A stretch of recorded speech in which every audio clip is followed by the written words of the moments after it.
पश्चिम बंगालमध्ये निवडणुका पुन्हा होणार का? कारण की मुख्यमंत्री असलेल्या ममता बॅनर्जी यांनी त्यांच्या मुख्यमंत्री पदाचा राजीनामा देण्यास नकार दिलाय. त्याचं कारण म्हणजे ममता बॅनर्जी निवडणूक हारल्या नाहीत, तर त्यांना हरवलं गेलंय. देशामध्ये पहिल्यांदाच असं घडलंय, एखाद्या पक्षाचा पराभव झाला आणि त्या पक्षाच्या मुख्यमंत्र्यांनी राजीनामा देण्यास नकार दिलाय. याशिवाय ममता बॅनर्जीने अतिशय धक्कादायक खुलासे केलेत. त्यामुळे कदाचित झालेली निवडणूक योग्य होती की अयोग्य होती हा मोठा प्रश्न निर्माण झालाय. अनेक लोक असंही बोलायला लागलेत, पश्चिम बंगालमध्ये निवडणुका चुकीच्या पद्धतीने झाल्यात, त्यामुळे तिथे निवडणुका पुन्हा एकदा होतील. त्याचं कारण म्हणजे ममता बॅनर्जी यांनी घेतलेला निर्णय. नेमकं ममता बॅनर्जी यांनी कोणते निर्णय घेतलेत, पत्रकार परिषदेच्या माध्यमातून कोणते धक्कादायक खुलासे केलेत, चला सविस्तर आपण या व्हिडिओमधून पाहू. चॅनलवरती नवीन असाल तर सबस्क्राईब करायला विसरू नका. ही संपूर्ण घटना केवळ एका निकालापुरती मर्यादित नाही, तर ही भारताची लोकशाही आणि संविधान यांना आव्हान देणारी ठरू शकते.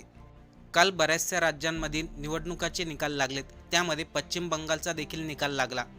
भाजपाने ममता बॅनर्जी यांच्या तृणमूल काँग्रेसचा दारुण पराभव केला. अशा परिस्थितीमध्ये भारताच्या संसदीय परंपरेनुसार विद्यमान मुख्यमंत्री यांनी राज्यपालाकडे जाऊन आपल्या मुख्यमंत्रीपदाचा राजीनामा द्यायचा असतोय. त्यानंतर राज्यपाल जोपर्यंत सरकार स्थापन होत नाही तोपर्यंत अगोदरच्या मुख्यमंत्र्यांना कार्यवाहक मुख्यमंत्री म्हणून काम पाहण्यास सांगतात.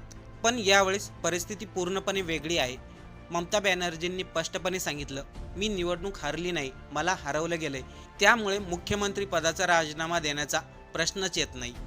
ममता बॅनर्जी स्पष्टपणे म्हणाल्या, मी हारलेच नाही तर मुख्यमंत्रीपद जाणार कसं काय?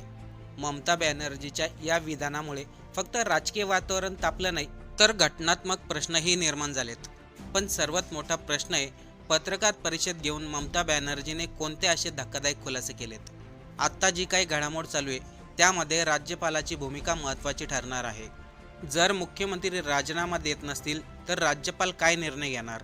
भारतामध्ये अशी परिस्थिती कदाचितच पाहायला मिळाली असावी. ममता बॅनर्जीने पत्रकार परिषद घेऊन सांगितलं, मतमोजणीच्या दरम्यान त्यांना आतमध्ये जाण्यापासून रोखलं, त्यांच्या पक्षाच्या कार्यकर्त्यांना बाहेर काढण्यात आलं आणि वातावरण एकतर्फी करण्यात आलं, तेही ममता बॅनर्जीच्या विरोधात. पुढे ममता बॅनर्जीने असेही आरोप केले, त्यांच्यावरती हल्ला करण्याचा प्रयत्न केला, पोटात लात मारण्यात आली, पाठीमध्ये मारण्यात आलं आणि खालीही ढकलण्यात आलं. एवढंच नाही तर त्यांनी EVM मशीनबद्दलही धक्कादायक खुलासे केले.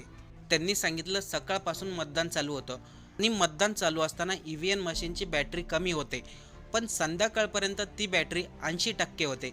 म्हणजे सकाळी लावलेली मशीन संध्याकाळपर्यंत 80% कसं काय दाखवू शकते? त्याची चार्जिंग कसं काय संपली नाही? तसं पाहिल्याचा हा एक तांत्रिक प्रश्न आहे, पण त्याचा राजकीय अर्थ मोठा आहे. त्यांनी निवडणूक प्रक्रियेवरती देखील प्रश्न उपस्थित केले. याशिवाय त्यांनी सांगितलं, CRPF जवानांनी पक्षपातीपणा केला. मतमोजणी केंद्रामध्ये पक्षाबाहेरील लोकांना केंद्रामध्ये जाऊन दिलं, पण पक्षामध्ये असलेल्या आमच्या कार्यकर्त्यांना मारहाण करण्यात आली.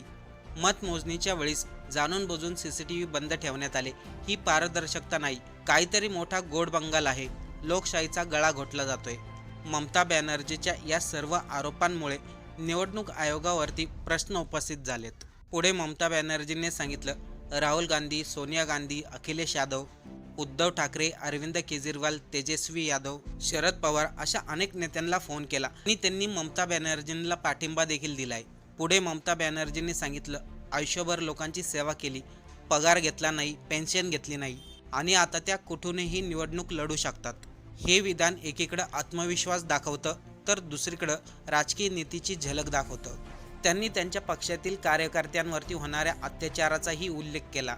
त्यांनी सांगितलं, दलित समाजातील लोकांवरती अन्याय केले जातात, ठिकठिकाणी हिंसा होत आहे, महिलांना धमक्या दिल्या जातात. या संपूर्ण घटनेमुळे एक गोष्ट स्पष्ट झाली, पश्चिम बंगालमधील राजकारण अजूनही संपलेलं नाही. ममता बॅनर्जी तर पूर्णपणे ठाम आहे, आपण हरलो नाही, आपल्याला जाणून बुजून हरवलं गेलं आणि तेही निवडणूक आयोगाने. खरंच ममता बॅनर्जी यांना राज्यातील सर्व पक्ष साथ देतील का? त्यांनी जे काही आरोप केलेत त्यामध्ये किती तथ्य असेल? बंगालमध्ये ज्या निवडणुका झाल्यात त्या चुकीच्या पद्धतीने झाल्यात का की योग्य पद्धतीने झाल्यात? जर ममता बॅनर्जी राजीनामा देत नसतील तर राज्यपाल काय निर्णय घेतील? या सर्व घडामोडीवरती आपल्याला काय वाटतंय? कमेंट करून नक्की सांगा.